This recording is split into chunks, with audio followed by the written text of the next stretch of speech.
welcome back to Reimagine with Renata. My name is Renata, and additionally, it's Women's History Month. And so I'm excited to talk about how all these beautiful ladies maintain all this amazingness that they have going on in their life in supporting themselves, their families, and our communities, which you will learn. But first, before we get into some maybe spicy conversations, I want to introduce you all to a woman who has had a tremendous impact on my life. She is not just a friend, she is my cousin. She is more like a sister. And today is her birthday. So help me celebrate her and welcome her to Reimagine with Renata. She's one of my biggest supporters, Miss Staci Wright. Thank you. How Thank are you? you. Happy I'm good. Thank birthday. you. Welcome. Thank you. I'm 46 years young today. Ooh, yeah, look good. Wow. Yes. I think after 40 you just stop Counting? stop counting. But I'm very blessed and I'm glad to be here and I'm glad to be on your podcast today. Oh, I love to have you. We'll talk more. Yes. Indigo, welcome to the sofa. How are you? I'm really good. Thanks for having me. I'm so excited for you to be here. As am I. When I got that call, that conversation, I was like, "Yes, girl. Ma, can you babysit? Cause I gotta be there." See, we need grandmas. We love you. We do. You matter. We'll have you on the couch, maybe for Mother's Day. We acknowledge you are great and really support us. We all have grandmas in our life that step in when we need them. So tell everyone who you are, about yourself, how old you are, what is your occupation. My name is Indigo McCkoy. I am a school leader with a network in Brooklyn. I am 20. How old am I? 32. I want to forget to. I stopped counting too. 30s is your new 20s. It's like better, but I can't remember where I am on that spectrum because this past year has just been a blur. I'm a new mom. My baby will be 1 next month. I'm so excited. And like I said, I have mommy brain still, so. I get it. Well, Staci, tell us all as well what your occupation is and who you are when you're not working. So I'm a registered nurse. I've been so for 15 years. I'm critical care, ICU, and I just recently became a part of the cardiac catheterization team, which is a specialized team that goes around the hospital and helps cardiac patients. Wow. Uh-huh. God bless you. And also a mom. And also a mom of 3. Whoa. My youngest is 7. My oldest is 15. Wow. Yes. I can't Yeah. believe how young you. I literally thought, I was like, oh, you're turning 30 today. Happy birthday. It's amazing. We're amazing. I told you. Aliya, welcome to the party. Hey, girl. You look amazing. Thank you. Tell us age, occupation. Now I'm like, let me get it right. Right. My name is Aliya McDaniel. I am 31 years old. I also am a school leader. This is where I met one of my besties right here. I'm also a new mom, new-ish wife. 2 years will be 2 years. in Ooh, April. That's still new. Yeah, new-ish. Yeah, and I'm just a lover of life and people, and more recently spreading the word and love of God. I love that. yeah. That's amazing. Welcome. you. Happy to have you. Thank you so much for having me. Liz, Hi. how are you? I'm great. You look amazing. Thank you. I feel like I haven't seen you in so long. You haven't seen me. We haven't seen each other in a Yes, really long but time. I'm happy you here. I'm so excited to be here. Like same as Indigo, I was just like you. I think you were still typing, and I was like, yes. I put it on my calendar. I love that. Tell us age, occupation. Yup. So my name is Liz Cadeaux. Yes. Because I was recently married. April will be 1 year. Ooh. And I just got my name changed. Like everything's official. Got my new passport. Got my new license. Yes. Oh, it's official. It's really it's official. all over. It's really official. I just have to change it with literally every other agency. Everybody else still knows me as Elizabeth Jimenez. So sometimes I go and I forget and they remind me and they're just like, you don't have an appointment. And I'm like, oh, sorry. But yes, Liz Cadeaux, I'm 36. And currently right now I'm a content creator and a consultant. Living in Brooklyn and working in Brooklyn, mainly focused on event planning and logistics, for a couple of different organizations, but mostly centered in education because that's where I came from. I'm a former school leader as well. Yeah. I love that. Amazing. And you guys know I'm Renata again. 42. Which is it's- a I lie. still Every don't time get you it. say that, I'm Wait a like, minute. girl, Right? what? Wait a minute. Right? Uh-huh. You mean 24, right? Nah, wait a flip the minute. number. You ladies are amazing. See, this is why I keep told them you. around. No, this. I told you. I was like, no, because she has a daughter. She's in high school. And you're just Yeah, like, I'm "No." pretty I sure. was like, told you yeah, I was that. like, maybe. I told you that. I Many told you that. people, I'm sure, Wow. think like You look like a I baby. had my daughter at like 12. No.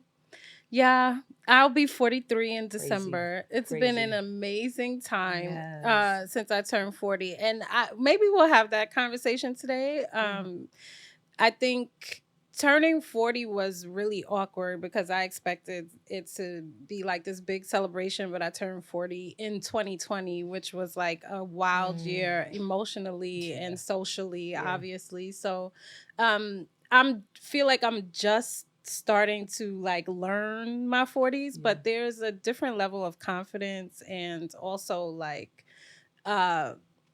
uneffwitableness that comes okay. with being 40, and you kind of just come to that place where you're like, that's okay, I don't care, thanks. So I encourage you all to embrace when the time comes. I'm not there yet. I'm in Yeah, the place yeah. where I'm just like, oh my God. I'm like, I'm close enough to the 40. And everybody I know who's 40 plus is just like, girl, just wait.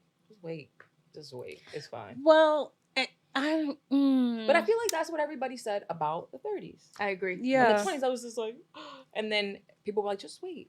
And it's true. All the things came true. I find random pains when I sleep the wrong way. You know, like I can't drink the same way I used to. Oh, that Can't eat recovery after after a certain 30? time. Wait a minute. Can't have citrus or tomatoes anymore Oh, without the heartburn. Yep. That's the thing. That's the So all thing. that came true. So like, and then in all my friends who are 40 plus, they're just like the peace and the zen that comes with turning 40. Like, just wait on it. I feel like after Yeah. 40, you start coming into yourself. Like Yeah. you get relaxed in who you are. It's like, who cares what they think? Yeah. Well, somebody said that about the 30s. You come into yourself. We got some. No, time. I'm there and- though. Like, And but it's no. true. It's true because like I've never thought of life until I was in my 40s in terms of planning for the decade, right? I just always thought about planning for my life, planning for my child, planning for like my career, but not necessarily planning for the experience of that decade. And then when I was in my 30s, I still felt like I don't really know what's going on here. Like it's not happening as according to plan. And then also what is supposed to be happening. I didn't really know that either. And then when I turned 40, it was just like I felt like I had to reinvent myself anyway because of the pandemic. I was just like, well, who, why? I hate it here. And then it was like, okay, grab a hold of yourself and figure it out. And I think naturally as women, especially as we have this conversation today, like you don't have much time to not get it together because there are so many people that are dependent upon you and if you are like the women in this room, like, and you're knowledgeable and you have answers and you are a problem solver, people naturally come to you. So it's been, I think the hardest part is finding the balance between like being that person and then being the person that being okay that you are the person that may not have all the answers and may not know how to figure it out, and sitting in that long enough to be like, okay, I can do this, and here we go. Right. But Indigo, you mentioned that you are a new mom. Yes. Which, if taking me back 17 years ago, I mean, today I'm still just in awe that God made me responsible for a human being. That's my prayer every day. Actually, that one right there. Yeah. So tell us, what is a typical day in your life like? Oh, I take a deep breath. Yeah. The I wanna know sigh too. is real because my day starts at 4 a.m. Whereas my little one still isn't sleeping through the night. So The real wake up is at 4 a.m. At least we try. The real wake up is at 4 a.m. Get ready for the day. Get her ready for the day. We're out the house by 5. Nobody has eaten breakfast. My coffee is maybe warm because You making coffee as you walk. As I walk, right.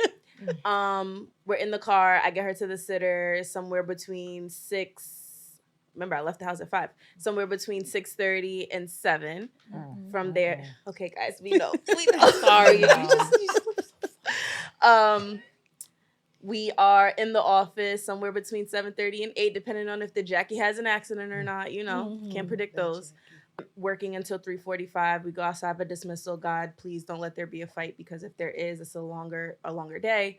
I'm leaving. I head to pick up the little one, and then we're in the car for maybe 2 hours again, going back home. Finally get home, feed her dinner, talk to my mom, who then tries to make me eat dinner. But at that point, I'm exhausted. Bathe her, put her to bed. By that time, we're both falling asleep because she won't go to sleep without me next to her. Sometimes she gets to see her dad in the evening because he's also a CO and works insane hours. Sometimes he doesn't, and we just have to chuck it up for what it is. Whew. But everybody always tells me the first year is the hardest. So like we're reaching the 1 year mark. I am praying, and I would love to hear from you, mom of 3, you, mom of 1 for 17 years. Like, when does it get easier? Because sis is tired. I am sis. Well, I'll let Stacy tell us, like, your day kind of starts around the same time. So yes, so my day also starts around 4 a.m. I get up. I have to be at work at 7. And if I didn't have 3 kids, I could wake up a little bit later. But I have to get up, make sure. Now, the days when I work, I stay at my mom because unfortunately I lost my husband in 2018. So I stay with my mom so that she doesn't have to drive back and forth and pick them up. So I wake up, make sure their uniforms are ready, make sure their food is ready. Then I make sure I'm ready, and I'm out the door by 5:30-ish. I'm so tired, We're lucky, guys. I'm literally so tired just listening to both of you. And I'm a nurse. I work 12 hours, 3 days. So I'm at work for 12, sometimes 13, 14 hours. I come home to my mother's house, make sure the homework is done because, sometimes they get over on my mother. Make sure the homework is done and then get to bed, hopefully by 11. And then on my days off, I'm still up at 4 because I live in Brooklyn and the kids' schools are in Queens. So I'm still up at 4, getting everything ready, getting the kids out the door. Not to mention activities, they play piano, they're in dance, they're in sports. So I'm always back and forth. So the downtime is maybe once a week. What does that look like? So my Saturdays, I Asking refuse to get out of bed before 10 o'clock. Yeah. And that's like luxury for me. It's so It's crazy like- that we think 10 a.m. is late.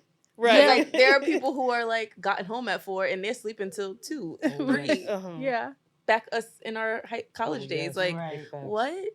10 a.m.? Right. Yeah. So Aliya, you have some of these same dynamics, but you also have a husband at home. Yes. So we'd love to hear a day in your life. What is that like? Okay, you want me a weekday or a weekend? Well, weekday. A I weekday. think those happen more often. Yeah, but I like to savor the weekend. Yeah. So typical day, I also start around 4:35.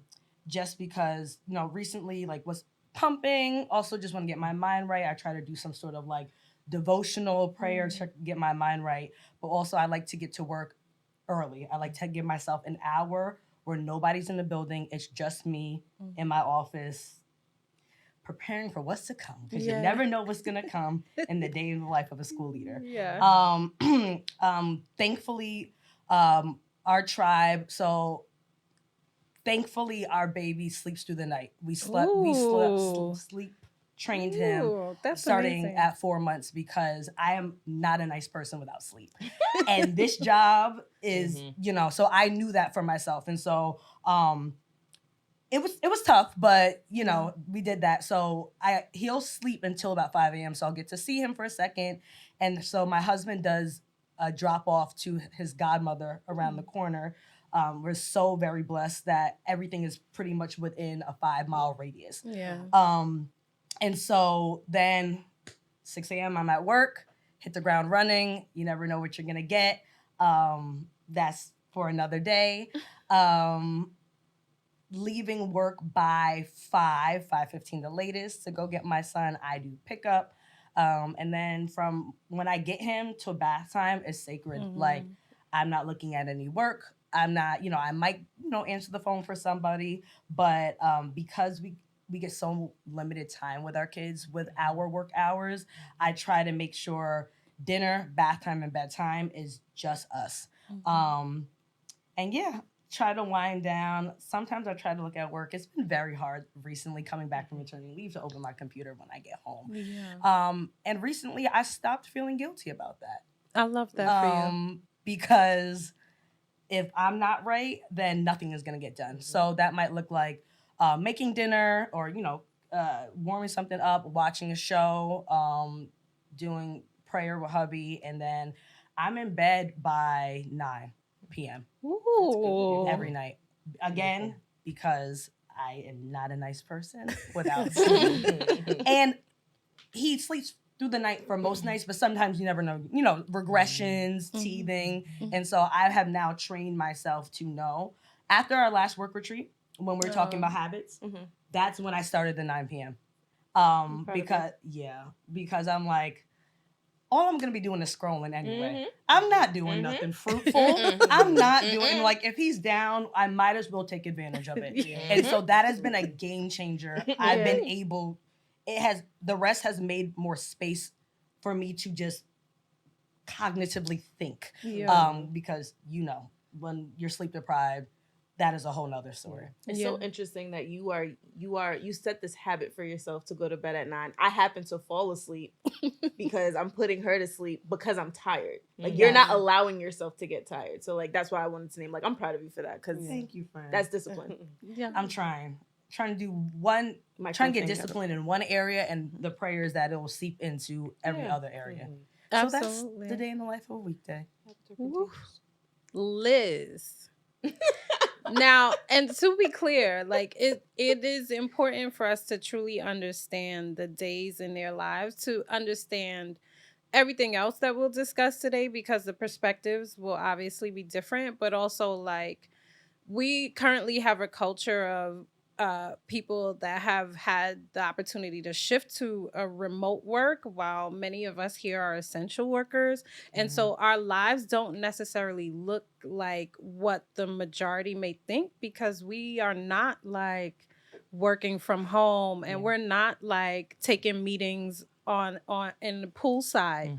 We're actually in community spaces, in people's faces, dealing with the results of the pandemic in some way, shape, or form, whether it is in the medical field or with learning loss, or just with the nature of people in the community now and their understanding of life, which, that's another podcast episode. But Liz, tell us, what is a day in a life like? So I have to start by saying that I'm very grateful to be in this position. And it's funny because it has to do with today's topic of, like, village of support, right? Because only because of my village of support am I able to, like, do this.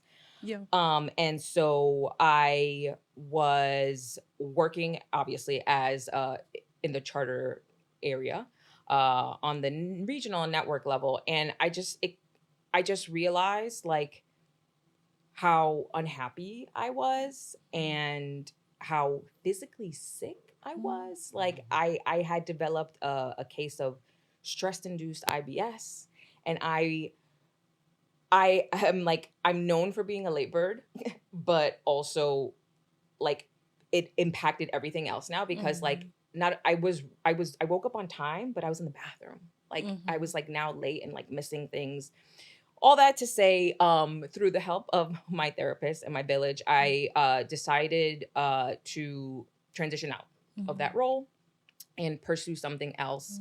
But in the interim, just kind of, like, focus on myself. And from there, I realized I really love, I love creating, like, content. Yeah. I love telling people about things. I love being helpful. It's like Yeah. my favorite thing. And so I was just like, I can blend these two together. And so Absolutely. I just wanted to give that context before the day, my normal day in the life, because it looks very different from all of Yeah. you all's. Which is why you're here. Because we need this different perspective, right? Like Yes. every woman in the world is not waking up at 4 a.m. It's true. or like, I right? was for a long time. And right. And so that perspective is important because there may be some in the room. I know I'm one of them that does not desire to wake up at 4 a.m. In fact, I desire to do what I want when I want, whenever I want to, Yeah. and let the bills be someone else's Yes. responsibility. Yes. Say that a little louder Yeah. for the people in the back. Yes. So please don't feel like you are goals, okay? Let's be clear. Okay. So I have 2 alarms set in the morning, one at 8:15 and one at 9 a.m. To kind of just like make sure that I'm like up and alert. I don't always wake up at the 8:15 or even the 9, honestly.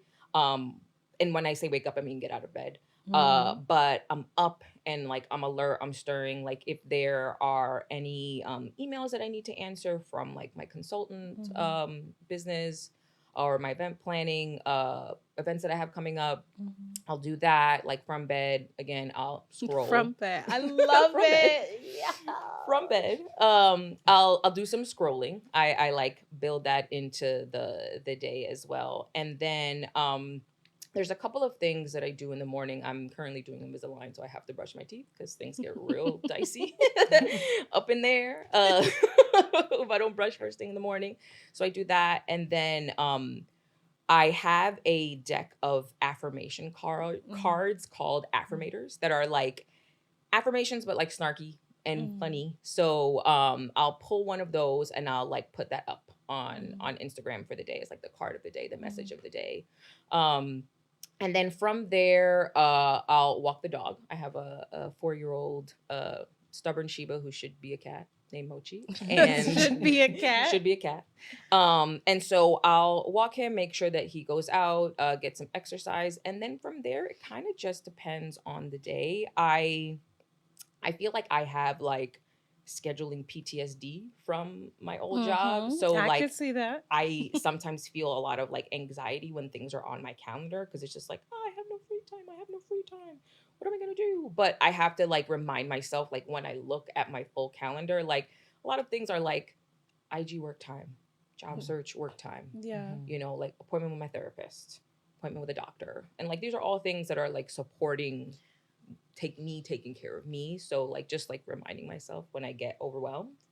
And then like that's usually the bulk of the day. And every day is just so different because my husband works for the MTA and his schedule is different every day. So every week, day to day, like he only knows maybe like 24 hours ahead of time, like what his schedule is going to be. And so right now we're transitioning from this last week. He was working mornings. So I was kind of like making sure all of my appointments and meetings were like early in the day so that I could be with him present when he's home. But this week we're transitioning to he's working PM. So like I'm probably gonna have to figure out like what things can I shift to the evening or do late at night while he's at work, what things can't be shifted. And like, I'll just like let him know what the deal is there. And I mean, every day is kind of just like you said, I do what I want and the bills like kind of get paid. Well, let's talk about that. Let's talk about Village of Support because none of you named like I do it on my own, right? Like everyone has someone in their life that is like the pillar of like support. So like would that be your husband for you? It actually wouldn't. Mm. It's my mom. Awesome. And my therapist and I have been talking a lot about me being more open to being more honest and vulnerable with him about my feelings. Just because I generally, especially when it comes to money, it's always been like, you're like very miserly. I'm a spender.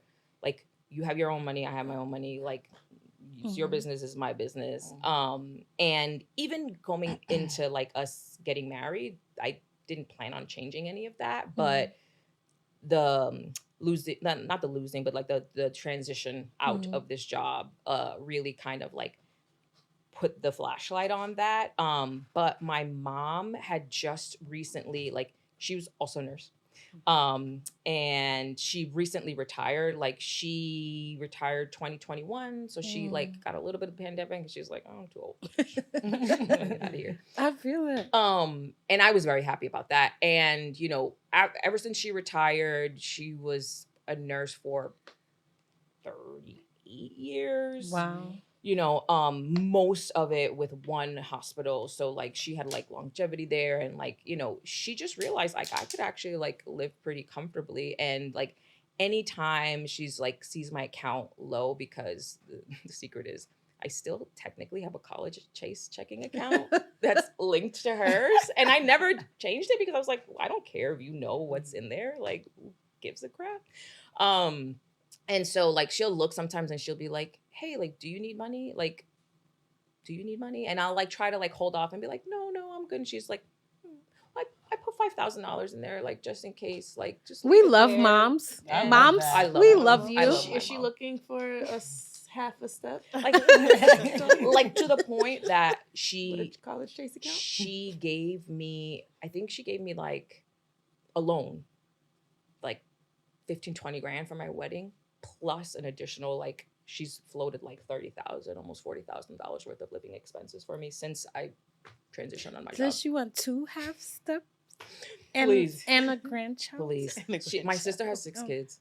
Oh, So no. Auntie. I think she's like maxed out. Although she keeps harassing me for kids, and I'm like, you're not satisfied, Right, So you got many. 6. But she wants to see I know. you multiply. I She know. wants more of you in the I world. know. So, in naming your situation, people may have their own thoughts about what should or should not happen, right? But it's really about what works for you two, Yeah. because you two are together, right? Yeah. And so I think it's really dope when 2 people can find that common ground of like what their love and relationship should look like and how they coexist, and be a support to one another, and it not just be about finances, because people will make it all about finances, and there's more to it than that, right? I know people who are supported very well financially and they're miserable. Yep. So that I think is amazing, but your therapist is right.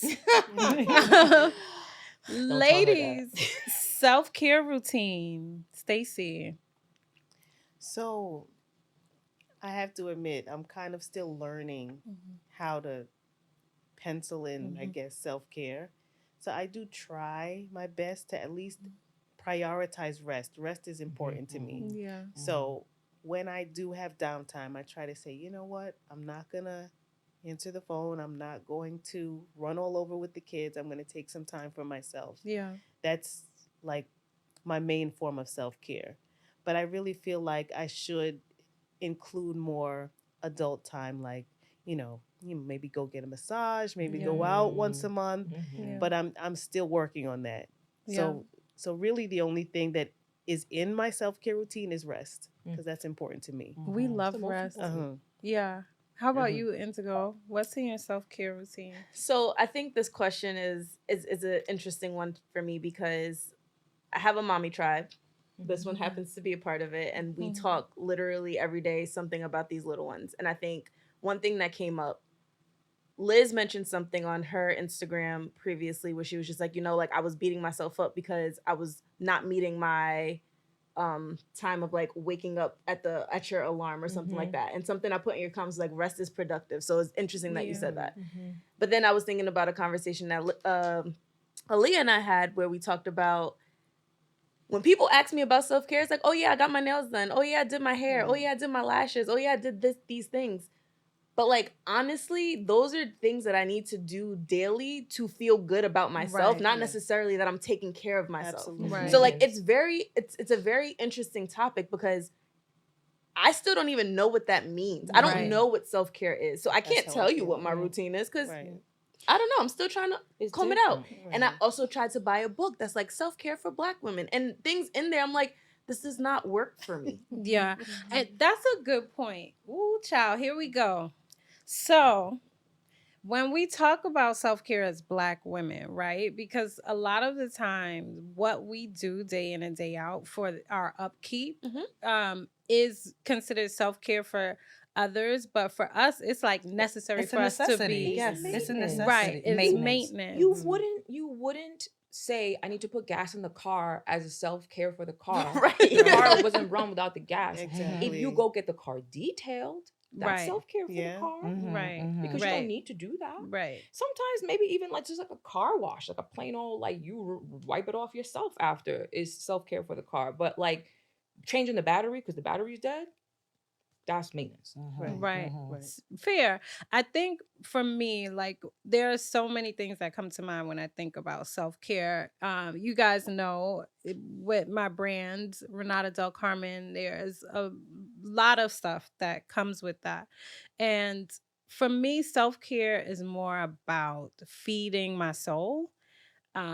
It allows, and it's not just like the spiritual, right, where I'm like praying and reading the word and finding space to shut people out so I can hear from God, because some people believe like God comes in like a raging bull. For me, he's in a still small voice, and so I need it to be quiet. And my household, like my daughter understands that, like my dog, for Christ's sake, he understands that, right? So it's like setting that like culture in my home of like peace and tranquility. Like even my mom, when I'm out of town, she'll stay at my house with my daughter and she'll text me like, your house is so calm and so peaceful. And it's like it's very intentional. Like even if I move furniture, if it starts to feel like this is distraction or in the way, like I have to readjust the furniture because I want the flow in my house to feel that way.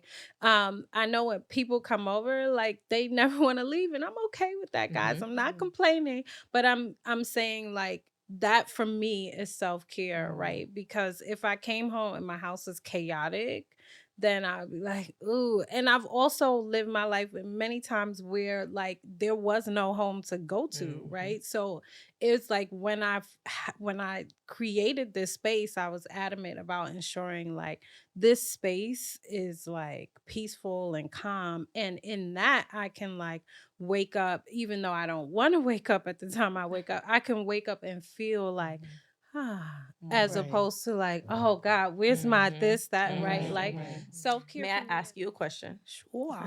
So in coming into this, understanding what your self-care is, what self-care means to you, do you feel like that happened like in your 30s and you're like, I'm trying to place myself on that radar soon, but like when am I gonna feel it? So that's a really good question because I feel like it came it came to me at the most chaotic time of my life when I felt like, like I wasn't accomplishing things in the way that I needed to, whether it was like motherhood. Like while you guys see the result of the work, right? There were times where everything wasn't going amazing with my daughter, right? There were times where like everything wasn't going amazing with my mom or like relationship wise, because I raised her on my own, right? So like at times I felt like Dr. Jekyll, Mr. Hyde, like because I was the good guy, the bad guy, the neutral guy, the what am I guy, right? only Like guy. the only guy. And so it's like finding this balance of like I wanting to be excellent in every area of my life, at work, at home, as a daughter, as a mother, as a friend. It was like It's perfectionist Somewhere- mindset. It's really Yeah. it's real such somewhere around A rough 35, spot. I was like, I'm tired. I don't care. I do not care. I have to focus on me. And I would say maybe it was that point at like 35 when I was like, this is all too much. I don't care. I want to figure out what works for me. And when I did that, when I like pushed everything away and said, I'm only selecting the things back into my life that bring me peace, calm, joy, and or encourage me toward what I'm looking for, I'll do that. However, that did not eliminate trial and tribulation, right? So then I had to find ways to create space to be intentional about prayer and fasting. I started fasting in January um of every year. The Daniel The Daniel fast. fast? I Daniel was about to say, fast that's you. with my church. I want to say that started in about 2000 13 or 14, well, earlier, maybe 2012. And in the beginning, it was just about like this spiritual practice, this religious practice. But after a few years, my body just started to adjust to this lifestyle. And I would notice around maybe October and November, like I started to not want red meats and different things. And I realized my body was starting to prepare for this time in January where I didn't but through that, like being that intentional in the beginning of the year shifts, it just shifted so much for me.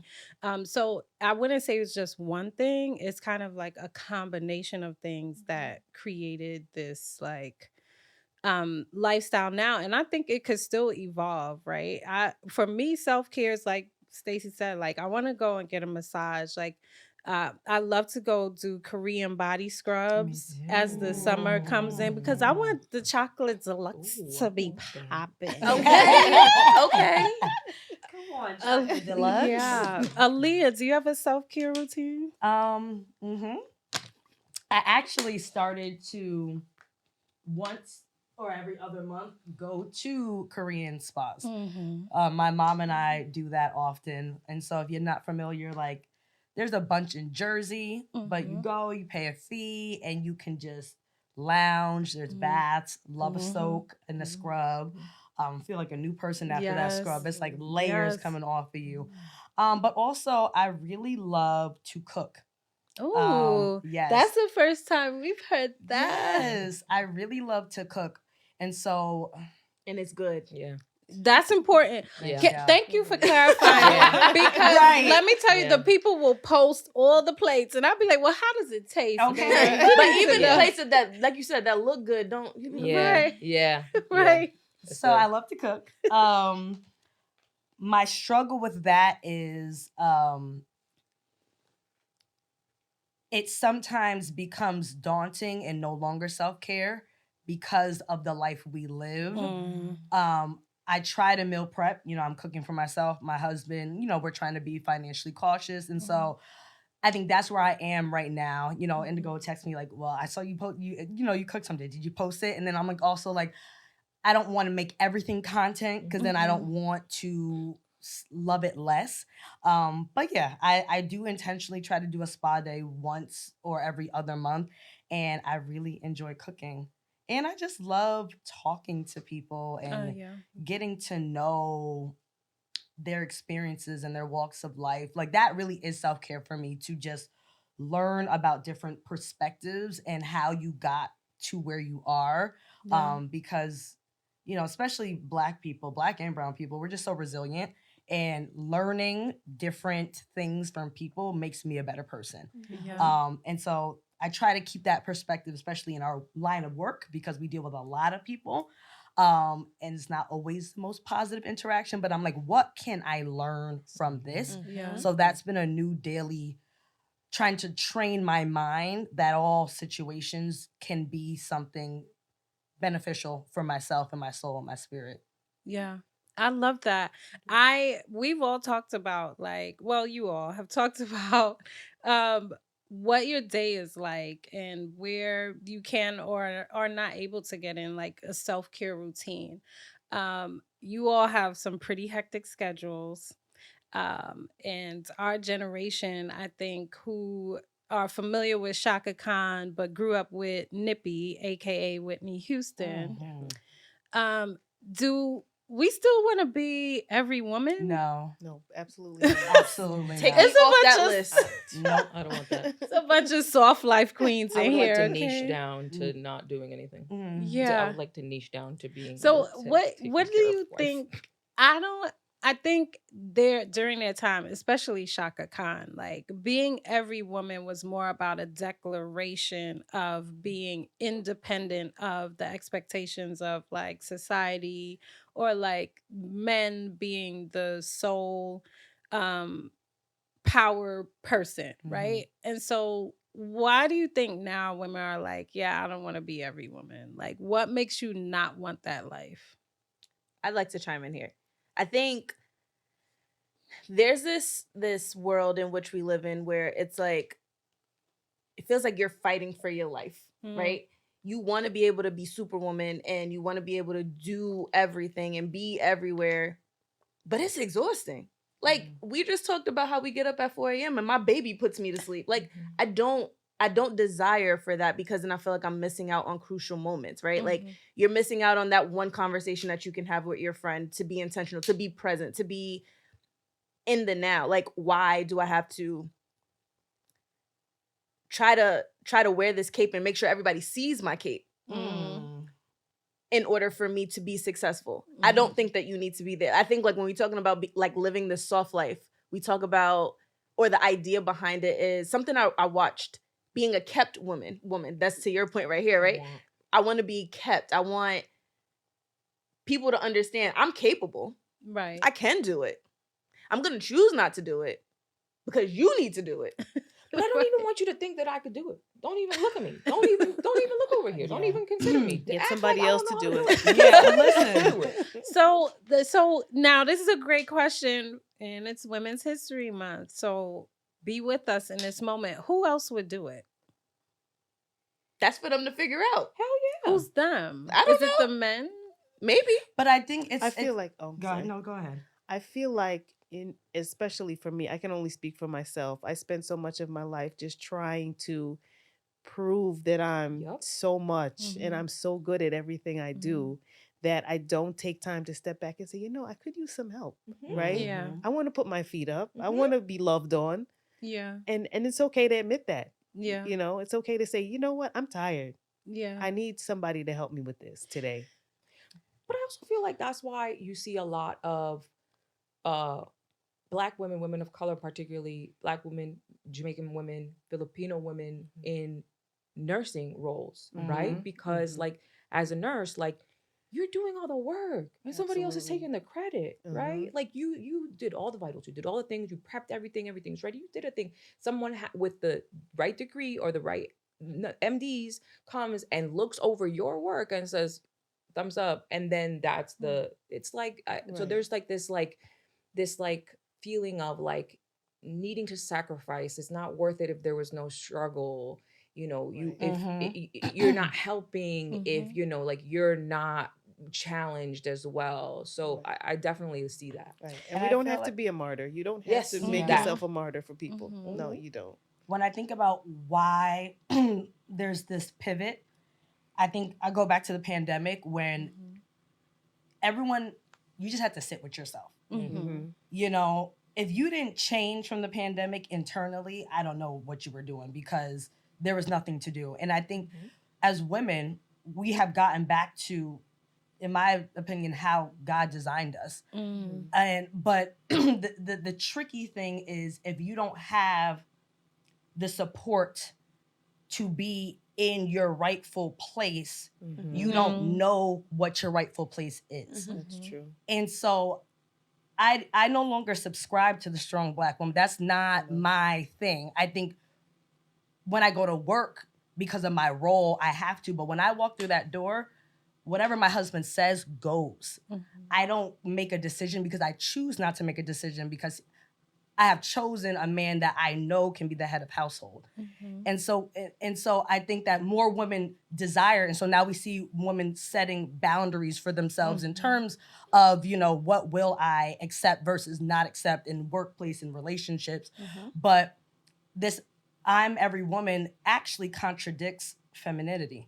in Mm. my opinion. Mm. When I think about what it means to be feminine, it means to be a nurturer, Mhm. a creator, um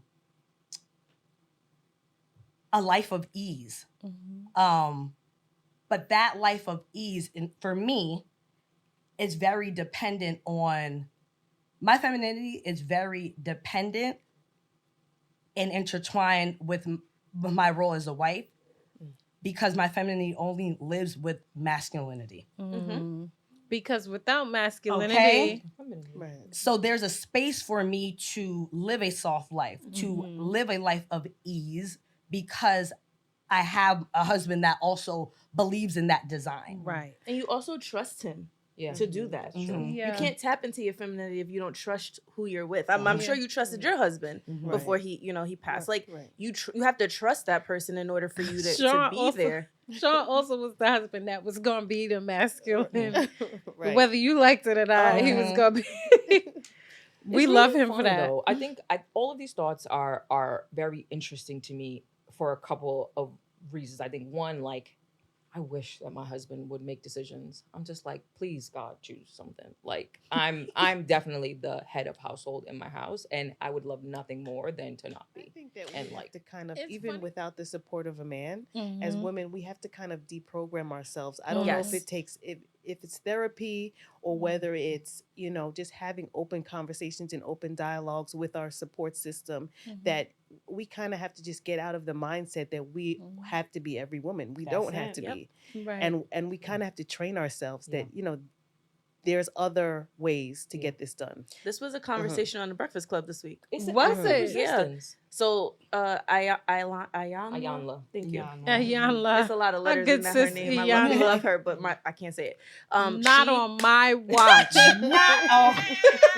she was talking about her podcast that she started last year, and how basically one thing that she said that stood out to me is that we don't know how to be feminine. We don't know how to be like the girls that we are aspiring to be, the soft life queen that we want to be. We don't know how to do it because America Facts. has put us in this Facts. situation Yes. where we like the deprogramming is going to take A long time, lot, yes. work, Long and it's like Absolutely. how much energy are you willing to then put forth to make sure you're deprogramming yourself? Right. Yeah. It's an act of resistance, though, because you just saying that at that time they weren't allowed to be every woman. They couldn't go to work and be the boss and this and that and that. And now they are expected to be every woman. So now it's just like, boom, you said that, boom. Now I want to do the opposite.